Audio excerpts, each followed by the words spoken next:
நேற்றோடு என் வேகங்கள் சிறுத்தியாக மாறி தூங்க கண்டேன். காற்றோடு என் கோபங்கள் ஒரு தூசாக மாறி போக கண்டேன். உன்னை பார்க்காத நான், பேசாத நான், என் வாழ்வில் வீணாகின்ற நான். தினம் நீ வந்ததால், தோள் தந்ததால், ஆனேன் நான் ஆனந்த பெண்பா உயிரே.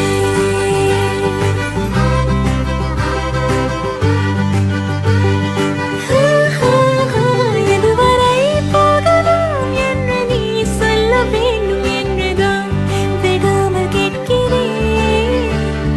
நீர் முத்தங்கள் மட்டுமே போதும் என்று சொல்வதால் தொடாமல் போகிறேன்.